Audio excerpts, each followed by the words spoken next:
नमस्ते। Midwest magic cleaning में आपका स्वागत है। सुप्रभात। आप कैसे हैं? इस हफ्ते का वीडियो एक घर से है जिसे जेसन और मैंने 5 हफ्तों में साफ किया। हमने 10-40 यार्ड डंपस्टर का उपयोग किया।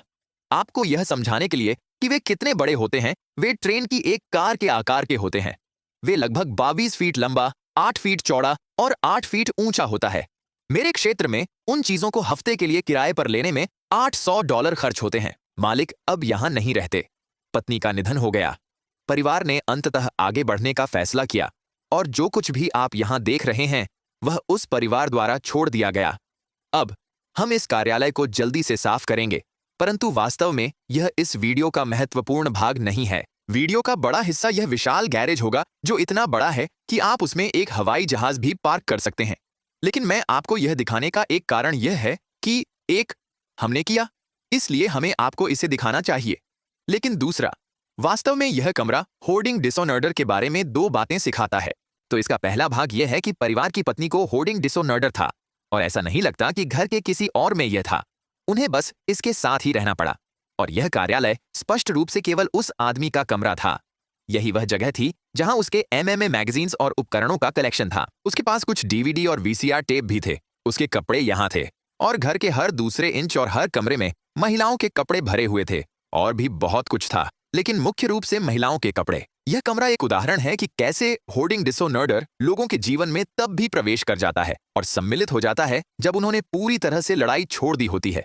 इसलिए घर में रहने का कमरा, पारिवारिक कमरा, 4 बेडरूम, एक 2 कार गैरेज और एक उपकरण बार्न था जिसमें आप सचमुच ट्रैक्टर फिट कर सकते थे। और जब वह सब कम हो गया तो वह व्यक्ति के सैंक्चुअरी में कदम रखने लगी। तो आपको ऐसे लोग मिलते हैं जो लंबे समय से इस सामान को निकालने और इसे साफ करने की लड़ाई करते हैं और फिर होर्डिंग डिसऑनर्डर वाला व्यक्ति आमतौर पर प्रतिरोध करता है। उनके पास फाइट और फ्लाइट रिस्पॉन्स होता है और अधिकांश समय यह फाइट है।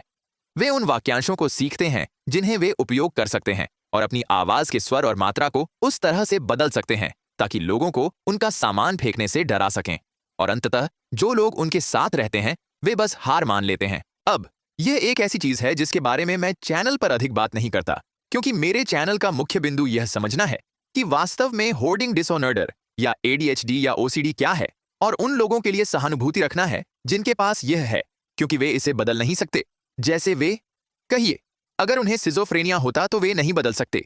यह इलाज योग्य है, लेकिन यह ठीक नहीं हो सकता। हालांकि मैं हमेशा होर्डर्स के बच्चों से सुनता हूं जिन्हें यह डिसऑर्डर है और अपने माता पिता के लिए सहानुभूति दिखाने में बहुत कठिनाई होती है, क्योंकि यह एक बहुत ही सेल्फ सेंटर्ड डिसऑर्डर है। इसमें बहुत बुरा नियंत्रण तत्व होता है और मैं इसके बारे में अधिक बात नहीं करता, क्योंकि जब आप ऐसा करते हैं तो आप लोगों के लिए दरवाजा खोलते हैं ताकि वे भीड़ बनाकर उस व्यक्ति के साथ द्वेष करने लगें जो डिसऑर्डर से पीड़ित है। और मैं कभी नहीं चाहता कि ऐसा हो, परंतु वास्तविकता यह है कि यह डिसऑर्डर सिर्फ उस व्यक्ति को प्रभावित नहीं करता जिसके पास यह है। यह उन सभी लोगों को बहुत नकारात्मक रूप से प्रभावित करता है जो उनके साथ रहते हैं। मैं यह कहानी हर समय देखता हूं जिसमें वह व्यक्ति जो डिसऑर्डर से पीड़ित है गुजर जाता है और या तो वे सोचते हैं कि वे अपने बच्चों को एक व्यापक विरासत छोड़ रहे हैं जिसे वे बेच सकते हैं, जो कभी भी स्थिति नहीं होती है। यह लगभग हमेशा बेकार वस्तुएं होती हैं। या अधिक महत्वपूर्ण और आम बात यह है कि वे उन्हें $8,000 की कचरा पर्ची छोड़ते हैं, क्योंकि यह वह लागत थी जो इस जगह से कचरा निकालने की थी। 10 डंपस्टर $800 प्रत्येक की कीमत पर, और यह हमारे क्षेत्र में सबसे सस्ता है। इस मामले में जब मां गुजर गईं, तो बाकी परिवार को बस छोड़ना पड़ा। उन्हें बस इस सामान को घर में छोड़ना पड़ा, क्योंकि यह सामान्य औसत दैनिक व्यक्ति के लिए बहुत अधिक होता है। यह बहुत महंगा है, यह बहुत टॉक्सिक है। और मुझ पर विश्वास करें, हमने बहुत सारी वस्तुओं को देखा क्योंकि हमें लगा कि उनके पास कुछ मूल्य हो सकते हैं जिसे हम परिवार के लिए वसूल सकते हैं। यहां कुछ भी ऐसा नहीं था जिसका कुछ भी मूल्य हो। यहां तक कि उद्धृत एंटीक वस्तुएं जो आप हमें बड़े बार्न या बड़े गैरेज से बाहर ले जाते हुए देखेंगे, वे बिल्कुल बेकार हैं। लेकिन यह मुझे इस कार्यालय को दिखाने के दूसरे बिंदु पर ले जाता है, जो कि इन जगहों में छोड़ी गई टॉक्सिसिटी है। यह जगह कैट के पूप से ढकी हुई थी। ज्यादातर यह जेसन और मेरे लिए मैनेजेबल था क्योंकि हम इसे झाड़ू से साफ कर देते थे। हम मास्क और, आप जानते हैं, दस्ताने पहनते थे और इसे हटा देते थे। ऊपर एक कैट लेटर बॉक्स था जो इतना अधिक भरा हुआ था कि आप बता सकते थे कि यह कभी बदला नहीं गया था। शायद कभी नहीं। बिल्लियों को या तो बाहर जाने की अनुमति नहीं थी या वे बाहर नहीं जाती थीं, इसलिए वे वहीं मल करती थीं जहां वे खड़ी होती थीं। जबकि बिल्लियां एक ऐसी जगह खोज लेती हैं जहां वे जा सकती हैं और फिर उसका उपयोग करती रहती हैं। और इस कमरे में यह अलमारी थी और हमें इस बात का एहसास तब तक नहीं हुआ जब तक जेसन अलमारी के नीचे की सफाई नहीं कर रहे थे। एक शर्ट या कपड़े का टुकड़ा उठाया और बहुत सारा बिल्ली मल गिर पड़ा, जैसे गैलनों में। उस समय हमने तय किया कि हम इसे साफ करेंगे और फेंकेंगे, लेकिन हम इसे वैक्यूम का उपयोग नहीं करेंगे क्योंकि हमें नहीं पता कि यह सामान कितना टॉक्सिक है और ये लोग इस तरह रह रहे थे। इसलिए जब हमने विशेष रूप से यह पाया तो हमने फैसला किया, बस कचरा निकालें, इसे जल्दी से साफ करें। हम सीधे गैरेज की ओर बढ़ रहे हैं और इस घर का हिस्सा समाप्त हो चुका है। इतनी अधिक महिलाओं की कपड़े थे कि हम सिर्फ उससे 40 गज के 2 या शायद 3 डंपस्टर भर सकते थे। हमने 5000 से अधिक पुस्तकें पाईं। उनमें से लगभग सभी वे 200 पेज की गंदी रोमांस उपन्यास या नॉवलेट्स थीं। हमने लगभग 1000 जोड़ी जूते पाए। उनमें से कुछ इतने पुराने थे कि जब आप उन्हें उठाते थे तो उनके तलवे टूट जाते थे। हमने कम से कम 1000 गुड़ियां और भरवां खिलौने पाए, अगर 2000 नहीं। वहां कम से कम 1000, अगर 2000 नहीं, वीसीआर टेप और डीवीडी थे। वहां इतना कुछ था जिसे मैं बाथरूम सामान कह रहा हूं कि हम 20 शॉपिंग कार्ट से भर सकते थे। और यह सब कुछ टूथपेस्ट से लेकर लोशन, शैम्पू, कंडीशनर, हाइजीन उत्पाद, साबुन तक। उन्होंने कभी कुछ फेंका ही नहीं। फिर से, यह एक न्यूरोसाइकोलॉजिकल डिसऑर्डर है, इसलिए मैं उस व्यक्ति पर ध्यान नहीं दे रहा हूं जो इसे करता है। मैं उन्हें जीवन या जीवन को नष्ट करने के लिए दोषी नहीं ठहरा रहा हूं। मैं बस आपको बता रहा हूं कि यह बाकी सभी लोगों को कैसे प्रभावित करता है जो वहां रहते हैं, क्योंकि यह एक कहानी है जो मैं बार बार देखता हूं। जब वह गुजर गईं तो उन्हें बस छोड़ना पड़ा। मेरा मतलब है, इसे साफ करने का खर्च बहुत अधिक है। यदि आप किसी को प्रोफेशनली इसे साफ कराने के लिए कहते हैं तो यह कम से कम $20,000 होगा। मैंने इसे 30 तक जाते देखा है और यहां तक कि अगर वे इसे खुद आजमाते तो आप फिर भी 8000 डंपस्टर शुल्क के बारे में बात कर रहे होते। और जेसन और मुझे इसे करने में 5 सप्ताह लगे और हम जानते हैं कि हम क्या कर रहे हैं। यह वास्तव में दिल को तोड़ने वाला है, लेकिन यह जितना दिल को तोड़ने वाला है उतना ही निराशाजनक है कि इन जीवनों को इस डिसऑर्डर्स द्वारा नष्ट होते हुए देखना।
ठीक है, गैरेज। अब यहां से चीजें कुछ पगला जाती हैं। तो बस बात शुरू करने से पहले, यदि आप दान के बारे में सोच रहे हैं तो आपको श्रृंखला के पहले और या दूसरे वीडियो में देखना होगा जहां मैं दान के बारे में बड़ी विस्तार से बताता हूं। यह एक प्लेलिस्ट में होगा जिसे द 10 डंपस्टर होर्ड कहा जाता है, इसलिए इसे ढूंढना आसान होना चाहिए। अब यह गैरेज थोड़ा अलग है कि हम सामान्य रूप से चीजें कैसे करते हैं, क्योंकि आमतौर पर हमारे पास चीजों को रिसाइकलिंग करने की क्षमता नहीं होती है। हालांकि हमारे पास कुछ लोग हैं जो यार्ड की सफाई कर रहे हैं जबकि हम अंदर की सफाई कर रहे हैं और उनके पास मेटल स्क्रैप करने की क्षमता है। इसीलिए हमें जो भी मेटल का स्क्रैप मिलेगा हम उसे गैरेज के एक हिस्से में रख देंगे और फिर वे लोग उसे लेकर जाएंगे और रिसाइकिल करेंगे और उससे थोड़ा सा पैसा कमाएंगे।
ये पूरी चीज वास्तव में कठिन थी, क्योंकि ये यहाँ मिडवेस्ट में पहला बहुत गर्म दिन हुआ, या कम से कम मेरे मिडवेस्ट के क्षेत्र में। उस दिन तापमान 85 था और ह्यूमिडिटी सही में बहुत ज्यादा थी, इसलिए इंडेक्स लगभग 90-95 के आसपास था।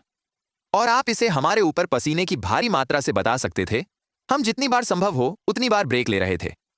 इसलिए ऐसे समय थे जब हम शायद 5 मिनट काम करते थे और फिर 5 मिनट का ब्रेक लेते थे और फिर हम पागलों की तरह गेटोरेड पी रहे थे। जब आप हमें इस अफरा तफरी से निपटते हुए देख रहे हो, तो मैं आपको कुछ चैनलों के बारे में बता दूं जो मुझे लगता है कि आप लोग पसंद करेंगे। जैसे कि कभी कभार मैं कुछ चैनलों के बारे में बात करता हूं जो मुझे पर्सनली पसंद हैं, और अधिकांशतः हम सभी की चैनलों का स्वाद समान लगता है। तो मैं जिस पहले चैनल का जिक्र करना चाहता हूं उसका नाम है द डिटेल गीक।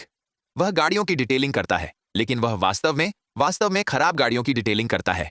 वह कनाडा में रहता है और उसके पास अपना एक सेटअप है जहां वह चीजों को गैरेज के अंदर ला सकता है और वह गाड़ियों के साथ पागल हो जाता है। और ये कुछ सबसे अद्भुत ट्रांसफॉर्मेशंस हैं जो मैंने कभी देखे हैं। वैसे मैं जिन सभी चैनलों का उल्लेख कर रहा हूं उनके सभी लिंक वीडियो के डिस्क्रिप्शन में होंगे। दूसरा चैनल सबसे प्रभावशाली अद्भुत चैनलों में से एक है जिसे मैंने कभी देखा है, जिसका नाम है फोर्ट्रेस फाइन वुडवर्क्स। यह व्यक्ति लकड़ी से कुछ सबसे कलात्मक वस्तुएं बनाता है जो मैंने कभी देखी हैं, और वह हर बार जब वह कोई प्रोजेक्ट करता है, किसी भी प्रोजेक्ट के साथ, मुझे पूरी तरह चौंका देता है। तीसरा होगा द कार्ला प्रोजेक्ट। मैं उनका बहुत जिक्र करता हूं क्योंकि वह YouTube पर देखी गई सबसे सहायक, दयालु लोगों में से एक हैं, और हर बार जब मैं उनके वीडियो देखता हूं तो ऐसा लगता है जैसे किसी मित्र के साथ समय बिताना, और यह बहुत ही आरामदायक होता है। मैं उन्हें बहुत पसंद करता हूं, वह बहुत ही शानदार हैं। और चौथा है जिसका नाम है मॉम लाइकली, और वह वास्तविकता का प्रतीक है। वह सफाई वीडियो से लेकर रखरखाव वीडियो तक सब कुछ करती हैं, और वह फिर से यह डेड कार्ला प्रोजेक्ट की तरह ही है, जहां यह एक मित्र के साथ समय बिताने जैसा लगता है, लेकिन वह जो कुछ भी करती हैं वह बहुत संबंधित होता है, और यह बहुत ही सचित्र और बहुत आरामदायक होता है। मैं इन चारों चैनलों को देर रात तब देखता हूं जब मैं थकना चाहता हूं और बिस्तर में आराम करता हूं, और मैं इन्हें हमेशा के लिए देख सकता हूं। मुझे ये चारों बहुत पसंद हैं। वे सभी आपके सब्सक्रिप्शन के लायक हैं, और अगर आपने अभी तक इस चैनल को सब्सक्राइब नहीं किया है तो हम 1 मिलियन सब्सक्राइबर्स तक पहुंचने की कोशिश में लगे हुए हैं, जो वर्तमान वृद्धि दर के अनुसार हमें इस साल दिखाई देगी। यह चैनल को मदद करने के लिए आप जो सबसे बड़ी चीज कर सकते हैं वह है, और यह पूरी तरह से मुफ्त है, शामिल होने वाले बटन और सब्सक्राइब बटन में अंतर है। शामिल होने वाला बटन एक पेड मेंबरशिप है, यह अपनी अलग ही चीज है, लेकिन सब्सक्राइब मुफ्त है। अगर आप मेरे लिए उसे जल्दी से क्लिक कर सकें तो यह हमारी बहुत मदद करेगा, और यदि आप उसे क्लिक नहीं करते हैं तो आप सीधे नरक में जा सकते हैं बेटा। मैं इसे सहन नहीं करूंगा, मैं इसे सहन नहीं करूंगा।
एक सबसे सामान्य सलाह जो हमें कमेंट्स में मिलती है वह है, आपको लोगों को एक बर्फ की फावड़ा चाहिए।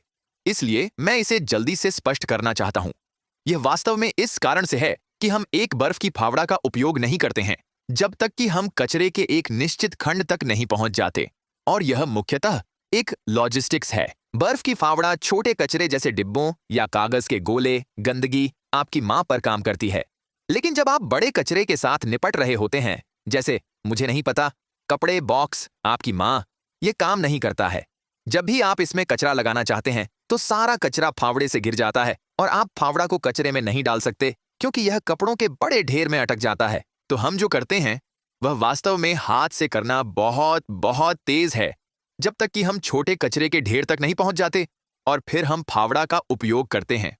हमें ऐसी सलाह भी मिलती है, जैसे वे ऐसे कचरा कंटेनर बनाते हैं जिन्हें आप प्राप्त कर सकते हैं जो कचरा बैग को अच्छी तरह से पकड़ते हैं, या आपको लोगों को एक वाहन चाहिए, या जो भी हो। और यह बिल्कुल सही है, सिवाय इसके कि मैं एक 2 द्वार वाली कार चलाता हूं। मैं अंततः एक ट्रक लूंगा क्योंकि मैं इसकी जरूरत है, लेकिन यह लॉजिस्टिक्स है। मेरे पास अपनी कार में ऐसी चीजें लाने के लिए जगह नहीं है। यहां तक कि चीजें जैसे कि मोड़ने वाले कचरा बैग होल्डर, जिन्हें आप वास्तव में मोड़ सकते हैं, मुझे उसके लिए भी जगह नहीं है, क्योंकि मैं अपने सभी सफाई सामग्री और कचरा बैग और कैमरा उपकरण और ट्राइपॉड्स और ड्रॉप कॉर्ड्स ले जा रहा हूं। मेरी कार लगभग पूरी तरह से भरी होती है जब हम किसी घर की ओर जाते हैं। इसलिए हालांकि सलाह सही है और वे चीजें मददगार होंगी, यह मेरे लिए काम नहीं करता क्योंकि मेरे पास इसे लौट करने और इसे घर ले जाने का कोई तरीका नहीं है। तो आप अपना मुंह बंद कर सकते हैं बेटा।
मैं इसे एक लंबे वीडियो में बदल सकता हूं जिसमें एक नई नैरेशन होगी, ताकि आप लोग बिना बड़ी प्लेलिस्ट के सीधे घर को देख सकें। देखेंगे अगर मेरे पास इसे करने का समय है, लेकिन यह अब तक का सबसे अधिक कचरा है जिसे हमने किसी घर से निकाला है। इस चैनल पर मैंने पहले ऐसे घर देखे हैं जो बहुत अधिक गड़बड़ लगते हैं क्योंकि यह सब छोटे क्षेत्र में कंपैक्टेड होता है, लेकिन यह लगभग 3 से 5 गुना जितना कचरा है जिसे हमने कभी सबसे खराब घर से निकाला है। मैं आपको बता सकता हूं कि अगर हमने इसे फिर कभी किया तो मुझे मदद के लिए लोगों को नियुक्त करना होगा। यह 2 लोगों के लिए करने के लिए बहुत अधिक था और जेसन और मैं इसे समाप्त करने तक बहुत थक गए थे। मेरी मांसपेशियां अभी भी दर्द कर रही हैं।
मैंने देखा।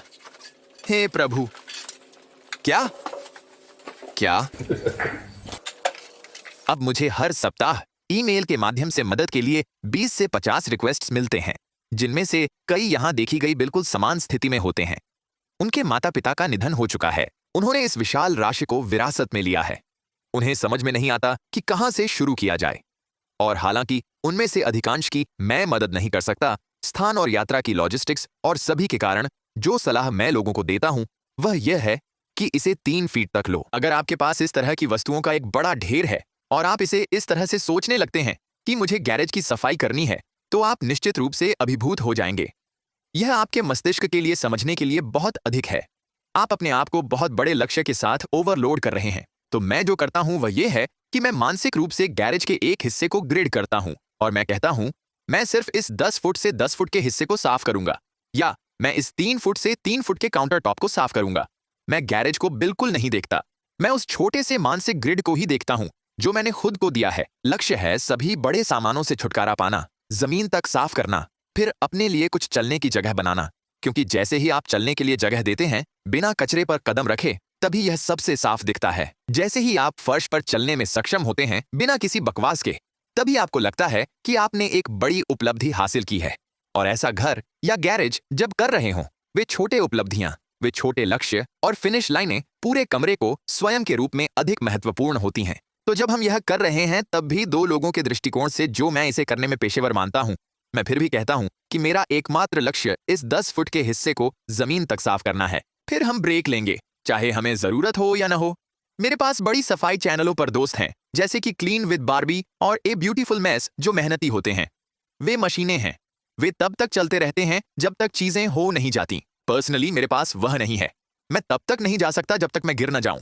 तो जब इस प्रकार की सफाई कर रहे होते हैं, विशेष रूप से जब यह गर्म और चिपचिपा और ह्यूमिड होता है, मैं खुद को ब्रेक लेने के लिए मजबूर करता हूं हर समय। अक्सर, जैसे अगर मैं यह प्रोफेशनली किसी अन्य कंपनी के लिए कर रहा होता तो वे मुझे लिए गए ब्रेक की संख्या पर नाराज होते। लेकिन मेरा मतलब है ईमानदारी से, आप में से अधिकांश लोग जो इस स्थिति का सामना करेंगे, वे इसका सामना एक बार, शायद 2 या 3 बार करेंगे। यदि होर्डिंग डिसऑर्डर वाला व्यक्ति अभी भी जीवित है, और फिर कभी नहीं। कुछ खुश संगीत लगाएं, जो मैं नहीं करता। मैं ऑटिस्टिक हूं, संगीत मेरा ध्यान भटकाता है। साथ ही मुझे यूट्यूब पर कॉपीराइट वायोलेशन मिल जाएगा। लेकिन इसे एक इवेंट बनाने के लिए आप जो कुछ भी कर सकते हैं वह करें।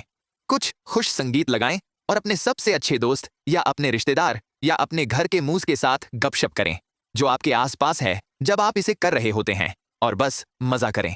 मुझे पता है कि यह अजीब लगता है। जब आप इस तरह की शारीरिक और भावनात्मक रूप से तनावपूर्ण चीज का सामना कर रहे होते हैं तो आप वास्तव में खुद को मजा लेने के लिए मजबूर नहीं कर सकते। लेकिन अच्छा मजा संगीत मदद करता है, दोस्त और शरीर का सहयोग मदद करता है, और ग्रिड निश्चित रूप से मदद करता है।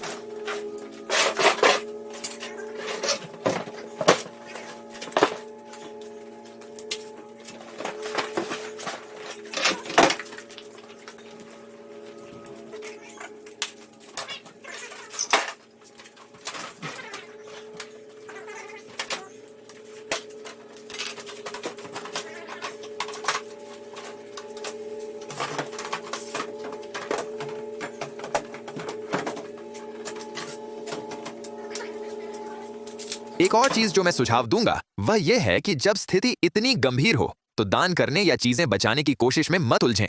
मैंने इसके बारे में पहले 2 वीडियो में बात की थी। लेकिन एक जमाखोर के घर में दान करना बहुत ही कठिन होता है, और आप उन चीजों के साथ काम कर रहे होंगे जिन्हें आप मूल्यवान समझते हैं, लेकिन यह पता चलता है कि यह प्रयास के लायक नहीं होता। हमारे पास 1920 और 1930 के दशक की कई गुड़ियाओं थीं जिन्हें हमने सोचा था कि वे बहुत मूल्यवान होंगी, और जब हमने उन्हें देखा तो उनकी कीमत अधिकतम $10 या $20 थी, और वह भी उत्तम स्थिति में। ये चीजें जो हम यहां से निकाल रहे हैं वे उत्तम स्थिति में नहीं हैं। वे चूहों के पेशाब और फफूंद में लिपटी हुई हैं और बस उम्र के प्रभाव में हैं। हम हमेशा लोगों को यह कहते हुए पाते हैं, ओह माय गॉड, मुझे विश्वास नहीं हो रहा कि तुमने वह लैंप या वह टेबल फेंक दिया। वह 1930 के दशक की है, यह एक एंटीक है और यह हजारों डॉलर की कीमत की है। फिर आप इसे देखते हैं और यह अधिकतम $50 की है, वह भी फिर से उत्तम स्थिति में। हर बार जब आप कुछ बचाने की कोशिश करते हैं, हर बार जब आप कुछ बेचने की कोशिश करते हैं, हर बार जब आप कुछ दान करने की कोशिश करते हैं, तो आप सफाई के प्रयास में अधिकाधिक समय जोड़ देते हैं। यह केवल समय की बात नहीं है, बल्कि शारीरिक प्रयास की भी है, और मैं इस पर फिर से चर्चा नहीं करने जा रहा हूं। मैंने पहले 2 वीडियो में पहले ही यह समझाया है, लेकिन यह सोचने से ज्यादा जटिल है। विशेष रूप से जब आप किसी दान केंद्र पर पहुंचते हैं, आप उन चीजों को वहां तक ले जाते हैं और वे उसे देखते हैं और कहते हैं, मुझे खेद है, हम इसे नहीं ले सकते।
दूसरी सलाह जो मैं देना चाहूंगा, जिसका मैं वास्तव में अक्सर उल्लेख नहीं करता, लेकिन मुझे करना चाहिए, वह यह है कि आप परफेक्ट के लिए नहीं जा रहे हैं, आप गुड इनफ के लिए जा रहे हैं।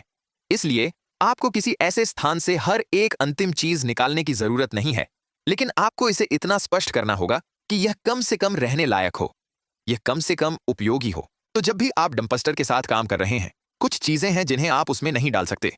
वे फ्लैट स्क्रीन टीवी नहीं लेते, आमतौर पर पीसी भी नहीं लेते, वे टायर नहीं लेते, वे पेंट को नहीं लेते जिसमें अभी भी पेंट होता है, और वे रेफ्रिजरेंट नहीं लेते, इसलिए कोई एयर कंडीशनर नहीं, कोई रेफ्रिजरेटर नहीं। तो जो हम आम तौर पर करते हैं वह यह कि हम 90% चीजें निकाल लेते हैं। यदि हमें कुछ ऐसा मिलता है जो अब भी उपयोगी है तो हम उसे बचा लेते हैं। इस तरह से अगली बार घर खरीदने वाले को कुछ अतिरिक्त मिल सकता है। अगर वे उसे हटाना चाहते हैं तो ऐसा ही सही, अगर नहीं तो ठीक है। अगर कोई अभी भी वहां रह रहा है तो यह एक पूरी तरह से अलग कहानी है, लेकिन मेरा मतलब है, मेरे पास इस चैनल पर ऐसी अवस्था से निपटने के लिए 300 अन्य वीडियो हैं। प्रक्रिया अभी भी वही है। आप जानते हैं, पर्याप्त अच्छा और रहने योग्य करना है, और आप अब भी इसे एक समय में 3 फीट पर करेंगे। यह बस अलग प्रक्रिया है अगर कोई वहां अब भी रह रहा है और उन्हें चीजों को छोड़ने में परेशानी हो रही है। फिर से, मेरे पास इस तरह की वीडियो का एक पूरा चैनल है, लेकिन सबसे ऊपर, सबसे ज्यादा जिस बात पर मैं जोर देना चाहूंगा वह यह है कि याद रखें कि जब आप इन चीजों को साफ कर रहे हैं तो आप मानसिक बीमारी से निपट रहे हैं। आप आलस्य से निपट नहीं रहे हैं, आप लालच से निपट नहीं रहे हैं, आप अलसाने से नहीं निपट रहे हैं, जब तक कोई अलसा वहां नहीं रहता है, जैसे किसी असली जानवर प्रकार की आलसान। लेकिन मैंने केवल 2 बार ऐसा देखा है।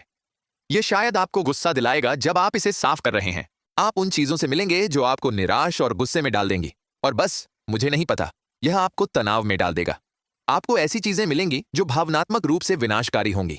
आपको ऐसी चीजें मिलेंगी जो बस सीधे आपको दुखी करेंगी। यदि जिस व्यक्ति की आप मदद कर रहे हैं वह अभी भी जीवित है और वहां रह रहा है, तो आपको यह जानकर उसमें प्रवेश करना होगा कि यह लगभग निश्चितता है कि यह स्थिति फिर से इस स्थिति में वापस जाएगी। आपको परिवार के सदस्यों से निपटना होगा जो इतने थक चुके हैं कि वे बोलना बंद कर देते हैं और परिवार बिखर जाता है। अगर वे मदद करते हैं तो आप उन्हें आर्ग्यूमेंट्स में शामिल होते हुए सुनेंगे। यह एक बहुत बहुत ही कठिन स्थिति है जिससे निपटना है। यह कभी भी सिर्फ वहां जाकर सफाई करने और फिर समस्या के हल होने का मामला नहीं होता। यह इस तरह से काम नहीं करता। यह ऐसे है जैसे किसी को पैरानॉइड भ्रम का यह कहना कि उनके भ्रम वास्तविक नहीं है, और फिर अचानक वे कहते हैं, ओह ठीक है, धन्यवाद कि आपने यह बताया, अब मैं फिर से ठीक हूं। वे उसी लॉजिक के सेट पर काम नहीं करते जो एक औसत न्यूरोटिपिकल व्यक्ति काम करता है। फिर भी यह अत्यंत कठिन है इससे निपटना, विशेष रूप से तब जब आप एक पारिवारिक सदस्य या उस व्यक्ति के भाई हों जिसे इस प्रकार की मदद की आवश्यकता है, कि यहां तक कि जब आप यह जानकर इसमें जाते हैं तो भी आप कहते हैं मुझे परवाह नहीं है। मैं उस स्थिति में पहुंच गया हूं जब मानसिक बीमारी से अब मेरी सहानुभूति समाप्त हो गई है। मैं सिर्फ उस व्यक्ति को देखता हूं जिसने अपने सामान को अपने बच्चों से ऊपर चुना। मैं यह साप्ताहिक सुनता हूं और ईमानदारी से कहें तो बाहरी नजरिए से हमारे लिए देखना और कहना आसान है, ठीक है, आपको सहानुभूति रखनी चाहिए। आप जानते हैं कि यह उनके नियंत्रण से बाहर है।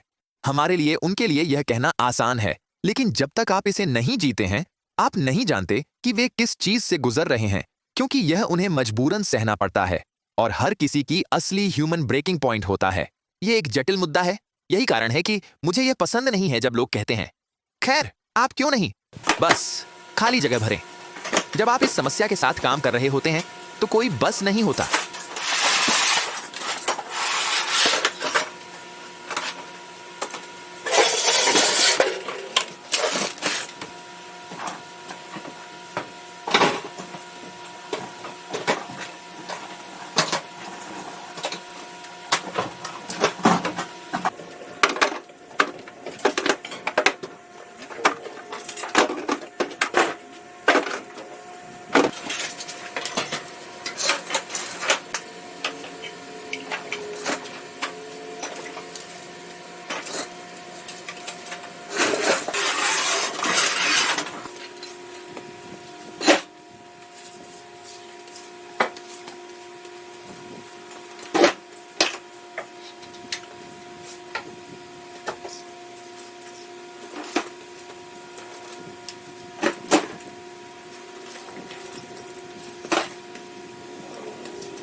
फिर से हमें 10-40 गज डंपस्टर लगे और अब हम अगले घर की ओर बढ़ रहे हैं। देखने के लिए धन्यवाद सदस्यों। मैं आपसे इस बुधवार को मिलूंगा। बाकी सभी मैं आपसे अगले सप्ताहांत मिलूंगा। फिर मिलते हैं।